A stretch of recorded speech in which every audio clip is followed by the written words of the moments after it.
Awalnya kan nangis setiap hari, terus setiap malam gitu. Kak, Ya. yang terakhir kita bikin konten itu, banyak yang nanya lagi ya Kak, soal kelanjutannya. Iya sih. Alhamdulillah ada. Jadi kita mau lanjutin aja nih. Boleh? Mau Oke. nanya apa lagi nih kayak kemarin tuh? Nggak dikupas abis kan? Ya. Paling garis besar aja kan? Iya. Oke. Jadi boleh ya Kak? Insya Allah boleh. Izin ya Kak.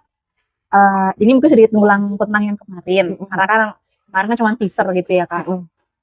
Setelah Kakak nih menjalani kehidupan yang sekarang, yang sendiri, orang-orang tuh melihat Kakak tuh kuat banget loh Kak. Karena Kakak ketawa, Kakak senyum, Kakak tetap beraktivitas, tetap ikut kajian, nge-gym, dan lain-lain. Banyak lah Kak. Kayak aktivitas normal orang gitu kan. Orang tuh lihat Kakak tuh kuat banget. Sebenarnya Kakak tuh kuat beneran atau dikuat-kuatin aja Kak, biar orang lihat aku tuh kuat loh. Gimana tuh Kak? Gimana ya? Kuat setelah suami meninggal sih bukan karena nggak sedih ya.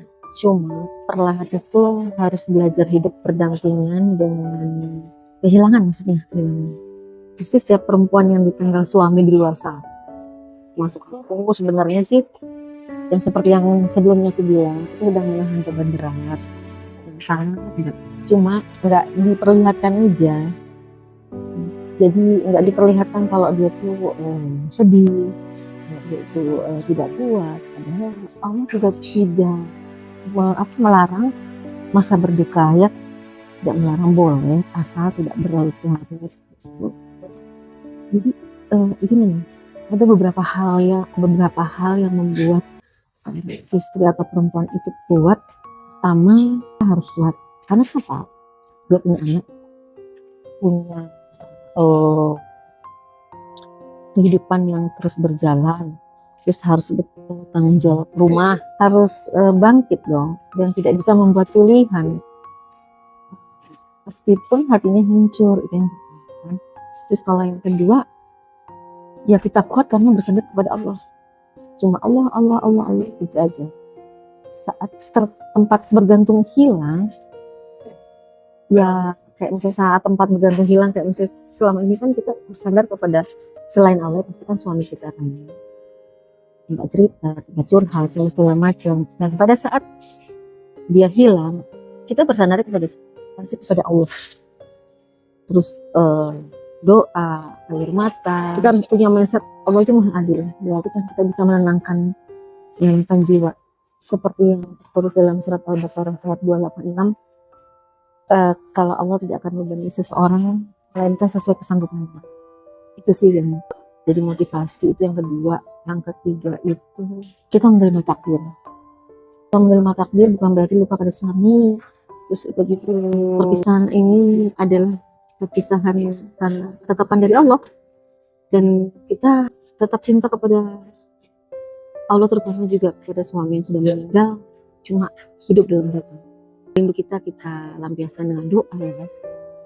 Terus yang keempat, karena waktu dan proses awalnya sih nangis terus selama kehilangan tuh ya kan. Kadang kemarin tuh kayak bukan kayak mimpi itu.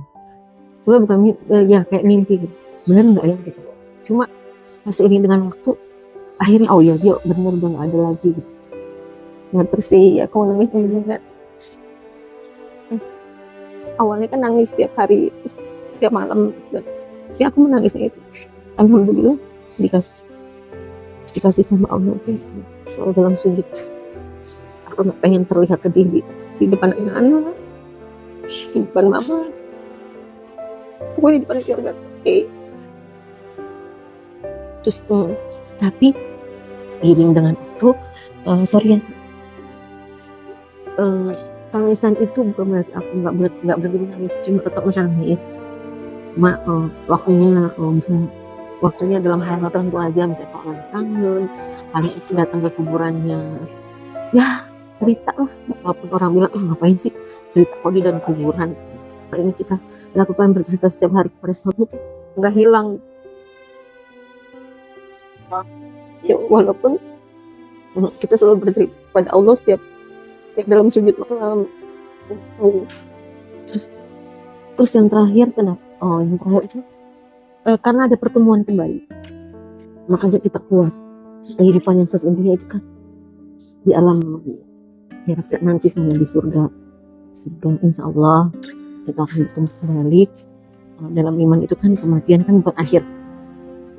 Ada keyakinan bahwa jika kita bersabar, Allah akan mempertemukan kembali surga. Menangis bukan tanda lemah ya. Padahal kalau dia sendirian maksudnya itu sebenarnya maksudnya itu nggak kuat loh. Tapi karena jadi kita dengan menangis, Allah menggantikan kehilangan dengan ketenangan, kekuatan hati, dan insya Allah pahala yang besar. Makanya sekarang insya Allah ya pinginnya sih tidak ada cinta kedua dalam hidup, karena ingin dipertemukan di surga sana insya Allah. Itu sih. Kak, kan kalau perempuan tuh ya Kak, biasanya kan punya teman buat curhat gitu ya. Kakak tuh tipe yang curhatan gak sih? Namanya kita lagi bersedih, pingin lah berbagi. Yang namanya perempuan pingin ngoceh gitu ya Kak, pingin cerita gimana rasa sedihnya aku, kehilangan aku. Kakak tuh ada gak sih cerita yang dengerin kakak soal sedihnya kakak, dengerin kakak yang biasanya kakak selalu sama Allah, apapun ceritain tiap malam. Sekarang gak ada. Kalau Terus untuk kakak yang ada benar-benar mendengar putus aku sih, aku bukan tipe yang curhat banget ya, enggak. Cuma kalau misalnya sama teman-teman, kalau misalnya tadi aku bilang begini sedih atau misalnya panik, itu cuma tipis saja. Nah Kak, kalau soal anak-anak gimana Kak? Setelah papahnya nggak ada, terutama Adifa, anak perempuan ya. Kalau kedua aku ujian yang sangat berat tuh, apalagi untuk anak-anak, apalagi untuk ya kalau anakku yang besar udah besar ya. Yakin dia terburuk pasti. Dia nggak bercerita, tapi aku tahu pasti alhamdulillah Allah selalu memberikan kesabaran ya Mas Allah. Tadi aku di mana menyikapi mereka sebenarnya ya. Tapi secara manusiawi apalagi anak-anak ya bisa rasa kehilangan, sedih berkepanjangan sebenarnya. Terus apalagi Adifa kan takut ditinggal habis kan. Terus kadang suka marah, menarik diri dari teman-teman. Semua anak dua-duanya kan orang rumahan, jarang berkeliaran. Maksudnya bukan jarang berkeliaran, nongkrong kayak biasa tuh nongkrong, cuma sebatas udah itu dia langsung ke rumah. Dari dulu memang waktu ada papanya pun dia selalu di rumah cerita sama papanya, ngobrol. Terus kalau yang Adifa itu yang kecil itu bercanda-canda itu jaga supaya mereka itu tetap kuat. Terus apalagi yang kecil ya, kalau misalnya menanyakan papanya misalnya, aku selalu bilang kalau misalnya dia kangen sama dia, udah tahu, dia tuh tahu papanya itu ada, dia udah tahu. Tapi gini, dia kadang dia tidak, mereka berdua tidak pernah menyalahkan Allah kenapa papanya diambil, karena selalu menekankan mereka.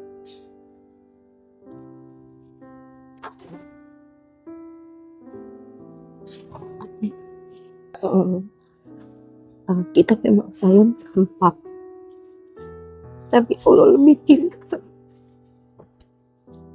Iya, tak bangsa. Kita sayang sama papa, tapi Allah lebih sayang sama papa. Jadi paling aku mentarbiahnya ya, jangan lupa sholat, jangan lupa doakan. Misalnya sholatnya harus tepat waktu seperti yang papa ajarkan. Apalagi yang laki-laki sebenarnya pengen dia tuh jangan mager aja, ini dia tuh sholat di masjid. Tapi alhamdulillah iya, anakku yang biasanya malas yang kecil tuh, karena dia niat ingin mendoakan papanya, jadinya alhamdulillah jadi rajin sholat. Walaupun subuh dia bangun, walaupun subuhnya agak telat, dibangunin dia agak-agak ngambek kan. Terus pokoknya aku arahkan pada iman, karena takdir mereka, takdir maksud kedepannya mereka kan itu kan semuanya Allah yang menentukan. Aku nggak bisa apa, aku harus jadi apa, dia harus jadi ini, dia jadi. Nggak mungkin kita bilang, bang nanti kamu cari uang ya kayak ini yang banyak biar ini. Nggak mungkin bang. Nanti yang ada dia merasa beban, akhirnya semuanya berantakan. Sekarang kalau makanya aku selalu bilang kalau misalnya kuliah mau sambil kerja silahkan, tapi jangan sampai kamu merasa apa dia anaknya besar kalau dia bertanggung jawab banget dalam hal apa menjaga adiknya semuanya, sampai kadang dia nggak mau terlihat sedih gitu ya, padahal dia selalu sedih biar mamanya nggak nangis. Apalagi yang kecil itu tidak pernah sama sekali mengeluarkan air mata di depan kuburan. Syukur, hai papa gitu gitu. Soal pendidikan anak-anak gimana Kak? Kalau untuk pendidikan sih sejauh ini sih alhamdulillah sudah. Anakku yang besar tuh sudah kuliah, yang kecil ya udah kelas 4 ya. Ya meneruskan pendidikannya supaya aku membimbing mereka untuk mengejar akhirat juga, karena dunia pasti akan mengikuti. Pinginnya seperti itu, cuma nanti segala sesuatunya Allah yang menentukan. Pokoknya aku serahin sama Allah, tetap kita berusaha, cuma Allah yang semua hasil akhirnya Allah membimbing mereka tuh supaya tidak kehilangan kepercayaan diri sejak papanya nggak ada. Karena aku bisa jadi ibu sekaligus lalu insya Allah itu aja. Pertanyaan terakhir nih Kak, tapi ini mungkin agak sensitif, nggak perlu Kakak jawab secara gamblang, nggak apa-apa. Mungkin di luaran sana juga ada yang nanya, mungkin dalam hati kecil mereka nanya, Kak, income Kakak gimana? Secara kan sebelum ini kan Kakak ibu rumah tangga ya Kak, terus sekarang Kakak gimana? Masalah keuangan finansial sampai sejauh ini sih alhamdulillah ya, masih bisa makan, masih bisa minum, terus masih bisa bersedekah, berinfak, alhamdulillah masih bisa ya membahagiakan orang tua, adik-adik, alhamdulillah masih. Cuma karena kan sekarang ini aku bukan seperti orang lain 1 tambah 1 sama dengan 2, 1 tambah 1 bisa jadi 10, bisa jadi 50, bisa jadi 100 kan. Karena aku yakin dan percaya sama Allah, Allah itu maha baik. Kenapa? Karena aku dipilih, aku begitu kuat insya Allah ya, bukan berarti merasa memuji diri sendiri. Allah buat aku seperti ini, suatu saat akan ada hikmah. Nanti pasti aku akan berpikir nih, oh ini loh maunya Allah itu seperti ini loh. Apalagi aku ibu rumah tangga yang bergantung banget ada suami pencari nafkah, yang ada lagi selain itu usaha enggak ada. Ya, cuma alhamdulillah Allah itu selalu mencukupi, selalu membuat aku tenang, nggak perlu berasa berusuk harus begini-gini. Karena yang ada di pikiranku tuh sekarang itu gimana caranya anak-anakku itu bisa mewujudkan impiannya seperti yang papanya bilang. Kita cuma mengarahkan mereka supaya menjadi orang yang mempunyai hati yang penuh dengan kebaikan, terus berjuang menjadi pejuang agama Allah. Kita memberikan pendidikan yang insya Allah yang sesuai dengan ini, sesuai dengan mereka. Papanya bilang sih seperti itu aja. Makanya papanya kan selalu nasihati mereka berdua kadang, apalagi abang apaan yang besar ya si abang, gimana cara bergaul dengan bela diri, masih kecil aja udah dimasukin bela diri, terus dengan musik.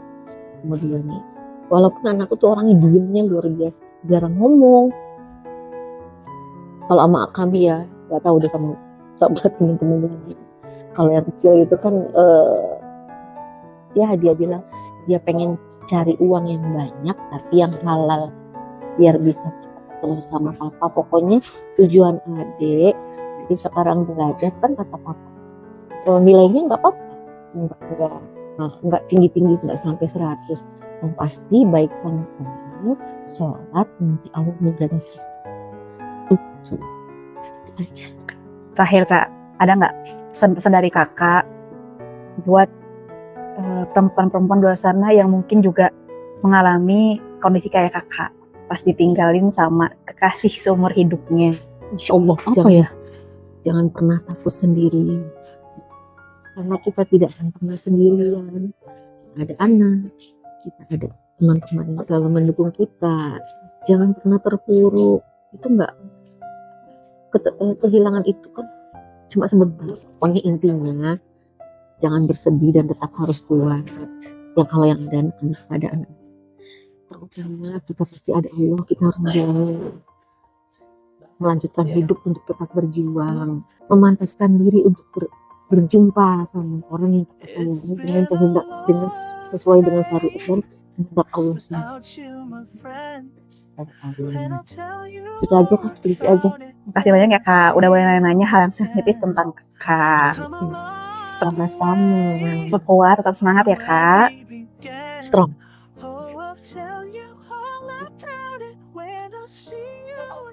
Oh, I'll tell you